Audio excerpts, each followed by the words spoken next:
আসসালামু আলাইকুম ৰহমতুল্লাহি বাৰাকাতুহু মাগফিৰাতুহ। আমি মজ্জবৰ শিকিলোঁ, মজ্জবৰ দফাটো হৈ গ'ল। এতিয়া আমাৰ হ'ব নতুন এটা লেচন আহিছে। এই লেচনটো বহুতে গুৰুত্বপূৰ্ণ, খুব এটা মন দিব লাগিব। বহুত মানুহ কোৰআন শৰীফ পঢ়ে, কোৰআন পঢ়িবৰ কাৰণে এই লেচনটো আৰু সাকিনৰ লেচনটো একেই নিচিনা, 19-20ৰ নিচিনা, কিন্তু এই লেচনটো মানে আপোনাৰ কি হয়, বহুত গুৰুত্ব দিব লাগিব। বহুত গুৰুত্ব দিলে মানে কোৰআন শৰীফ পঢ়িবৰ কাৰণে বহুত সহজ হ'ব। কেনেকৈ পঢ়িব লাগে মই ভালকৈ বুজাই দিম, আপোনালোকে মন দিব। এই বস্তুটো ধৰি লওক, যেনেকৈ এতিয়া হামজা বা জবৰ আব, বা জবৰ বা, আব্বা। হামজা জবৰ আ, বাটোৰ ওপৰত সাকিন আছে। হামজা বা জবৰ আব, হামজাটোৱে বাটোক ধৰি ল'লে। হামজা বা জবৰ আব, দুইটা আখৰ মিলাই এটা আখৰ হৈ গ'ল। এইটো আগৰ লেচনত 4 নম্বৰ লেচনত দিয়া আছে, আগৰ ভিডিঅ' চাই ল'ব। বাটোৰ ওপৰত জবৰ আছে, বা জবৰ বা, আব্বা। কিন্তু কোৰআন মজিদত আপোনালোকে এনেকৈ পাব যে হামজা বা জবৰ আব, বা জবৰ বা, আব্বা। এই আব্বৰটো এটা ডেমো, এটা বুজিবৰ কাৰণে দিছে, কিন্তু আচলতে কোৰআন শৰীফত এনেকৈহে পাব, এনেকৈ নাপায়। এইটো বুজিবৰ কাৰণে দিছে আৰু এইটোহে কোৰআন শৰীফত পাব, এনেকুৱা শব্দ পাব। এতিয়া কথা হ'ল কি, হামজা বা জবৰ আব, বা জবৰ বা, আব্বা। এতিয়া কথা হ'ল ইয়াত এটা কনফিউজ হৈ গ'ল যে হামজা বা জবৰ আব, বা জবৰ বা, আব্বা, যে বাটো দুবাৰ উচ্চাৰণ কেনেকৈ হ'ল। ধৰি লওক অসমীয়াত যেনেকৈ মই দেখাই দিছোঁ,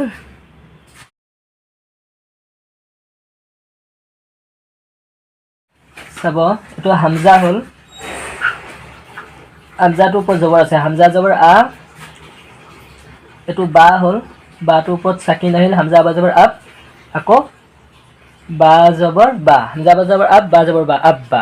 এতিয়া অসমীয়াত যেনেকৈ চৰে আ ব, তাত আকা, আব্বা।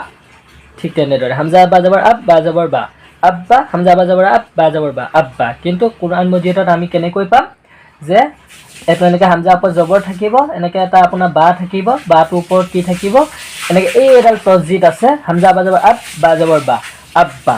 এতিয়া আমি এটা বস্তু লক্ষ্য কৰিব লাগিব, যিকোনো আখৰৰ ওপৰত এইডালক তছজিদ বুলি কয়। এতিয়া মই বুজিবৰ কাৰণে ডব্লিউ বুলি কওঁ। যেনেকৈ ইয়াত এতিয়া চাওক, এটা বা আছে, বাটোৰ ওপৰত এইডাল চিন আহি যোৱাৰ কাৰণে, তছজিদডাল আহি যোৱাৰ কাৰণে বা দুটা হৈ যাব। যেনেকৈ হামজা বা জবৰ আব, বা জবৰ বা, আব্বা। মানে এতিয়া ধৰি লওক, এতিয়া এইটো আকৌ নু, ইয়াত নু কেইটা আছে, এটা নু আছে, কিন্তু নুটোৰ ওপৰত এই ডব্লিউ বা তছজিদ চিনডাল আহি গ'লে নু দুটা হৈ যায়। যেনেকৈ ইয়াক পঢ়িবৰ কাৰণে এইটো হ'ল হামজা, হামজা নু জবৰ আন, নু জবৰ না, আন্না। হামজা নু জবৰ আন, নু জেৰ নি, আন্নি। হামজা নু জবৰ আন, নু পেছ নু, আন্নু। মানে প্ৰথম আখৰটো ধৰি ল'ব লাগিব, দ্বিতীয় আখৰটো চাব লাগিব কোনটো হালতত আছে, সেই সেনেকৈ পঢ়িব লাগিব। এতিয়া চাওক, এতিয়া হামজা জবৰ আ, হামজা জবৰ আ, এইটো। তাৰপিছত ইয়াত আহি গ'ল এইটো আপোনাৰ কফ, কফটোৰ ওপৰত দুটা ফুট থাকিব। এইটো এতিয়া হামজা আছে আৰু কফ আছে, হামজা জবৰ আ। তাৰপিছত আহি কফ, ইয়াত কেইটা কফ আছে, এটা কফ আছে। এটা কফৰ ওপৰত কি আহি গ'ল, ডব্লিউ বা তছজিদ। এইটো ডব্লিউ বা তছজিদ বুলি কয়। ডব্লিউ মানে এটা মনত ৰাখিবৰ কাৰণে, কিন্তু আচলতে তছজিদ বুলি কয়। তে তছজিদ মানে দুবাৰ উচ্চাৰণ। এতিয়া চাওক, কাফ এটা আছে, এই কাফটোৰ ওপৰত তছজিদ আহি যোৱাৰ কাৰণে কাফ দুটা হৈ গ'ল। আচলতে আমি চকুৰে এটাহে দেখিম, কিন্তু ইয়াত কি হ'ব, দুটা আছে। হামজা কাফ জবৰ আক, কাফ জবৰ কা, আক্কা। যেনেকৈ চৰে আ, কইকীয়া ক, আক্কা। অসমীয়াত দুটা ক পাম, কিন্তু আৰবীত আমি এটাই পাম, কিন্তু দুটা আখৰ আছে বুলি ধৰি ল'ব লাগিব, যেনেকৈ তছজিদডাল থকাৰ কাৰণে। যেনেকৈ হামজা কাফ জবৰ আক, কাফ জবৰ কা, আক্কা। হামজা কাফ জবৰ আক, কাফ জেৰ কি, আক কি। হামজা কাফ জবৰ আক, কাফ পেছ কো, আক কো। হামজা কাফ জবৰ আক, কাফ দুই জবৰ কান, আক কান। হামজা কাফ জবৰ আক, কাফ দুই জেৰ কিন, আক কিন। হামজা কাফ জবৰ আক, কাফ দুই পেছ কোন, আক কোন। তাৰমানে প্ৰথম আখৰটো ধৰি ল'ব লাগিব, তাৰপিছত নেক্সট 2 নম্বৰ আখৰটোত চাব লাগিব কোনডাল চিন আছে, যিটো চিন আছে সেইটো চিনে পঢ়ি দিলে হ'ল।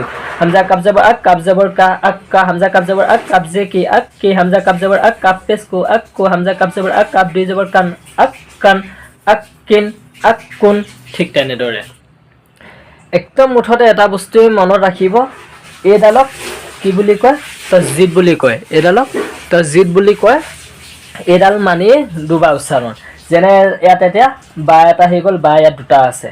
ইয়াত এতিয়া ধৰি লওক, এতিয়া আপোনাৰ জিম আহি গ'ল এটো কি জিম এটা জিম আছে কিন্তু ইয়াৰ ওপৰত ডব্লিউ বাই এই তসজিদ চিনডাল আহি গ'লে জিম দুটা আছে ধৰি ল'ব লাগিব এতিয়া ধৰি লওক এটো লাম কেটা আছে এটা আছে কিন্তু লামটো ওপৰত যদি এই তসজিল চিনডাল হৈ যায় তেতিয়া ইয়াত লাম দুটা আছে চকুৰে এটা দেখিম কিন্তু দুটা আছে বুলি আমি ধৰি ল'ব লাগিব যেনেকৈ ইয়াত চাওক হামজা লাম জবৰ আল আৰু এটা লাম বাকি আছে লাম জবৰ লা আল্লাহ হামজা লাম জবৰ আল লাম জবৰ লা আল্লাহ এটা লাম হে আছে কিন্তু এই চিনডাল অহাৰ কাৰণে মানে আমি দুটা লাম আছে বুলি ধৰি ল'ব লাগিব যেনেকৈ ইয়াত অসমীয়াত লয়লাল ল থাকে তাৰাকা তেনেকুৱা ইয়াত দুটা ল অসমীয়াত দুটা ল দেখা যায় আৰবিত এটা লৈ থাকিব কিন্তু এই চিনডালৰ কাৰণে আমি গম পোৱা যাব লাগিব যে ইয়াত দুটা লাম আছে তেনেকৈ পঢ়িলে আগত পঢ়ি যাম আমি পঢ়ি গ'লে গম পাই যাম হামজা বা জবৰ আব বা জবৰ বা আব্বা হামজা বা জবৰ আব বা জবৰ বা আব্বা ইয়াত এতিয়া চাব হামজাটোৰ ওপৰত জবৰ আছে বাটোৰ ওপৰত সাকিন আছে হামজা বা জবৰ আব হামজাটোৱে বাটোক ধৰি ল'লে হামজা বা জবৰ আব বাটোৰ ওপৰত জবৰ আছে বা জবৰ বা বা আব বা আকৌ ইয়াত দিছে এইটো যেনেকৈ আছে কুৰান মজিদত এনেকৈ পাব হামজা বা জবৰ আব বা জবৰ বা আব্বা কাৰণ হামজাটোৰ ওপৰত জবৰ আছে হামজা জবৰ আ বাটোৰ ওপৰত এইডাল তসজিদ আছে কাৰণে বা দুটা আছে চকুৰে আমি এটা দেখিম কিন্তু আমি দুটা আছে হামজা বা জবৰ আব বা জবৰ বা আব্বা আব্বা আব্বা হামজা নু জবৰ আন নু জবৰ না আন্না হামজা নু জবৰ আন নু জবৰ না আন্না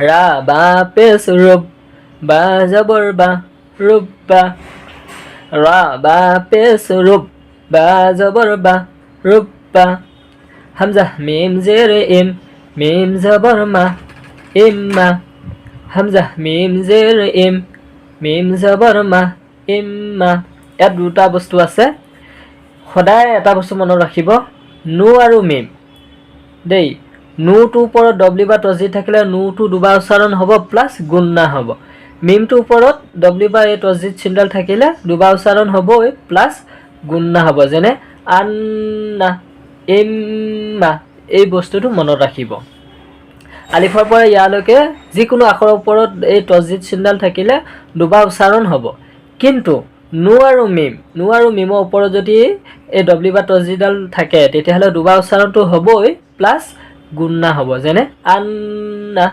ইম্মা অকণমান মানে ৰখি দিব লাগিব অলপ গুণনা কৰি দিব লাগে শুনি ভাল লাগে এইটো হ'ল এইটো নুন মুছদ্দদ বুলি কয় এইটো ইদগাম বুলি কয় এইটো মানে আপোনাৰ ৱাজিব হয় গুণনা কৰিবই লাগিব বা চিন জবৰ বাছ চিন জবৰ সা বাছা বা চিন জবৰ বাছ চিন জবৰ সা বাছা হা মিম পেশ হুম মিম জবর মা হুম্মা হা মিম পেশ হুম মিম জবর মা হুম্মা দেখিছেনে হা মিম পেশ হুম প্ৰথম মিমটো ধৰিব লাগিব অলপ গুণনা কৰিব লাগিব হা মিম পেশ হুম মিম জবর মা হুম্মা হামজা ইয়া জবর আই ইয়া ওয়াও পেশ ইউ আইয়ু হামজা ইয়া জবর আই ইয়া ওয়া পেশ ইউ আইয়ু ওয়াও লাম জবর ওয়াল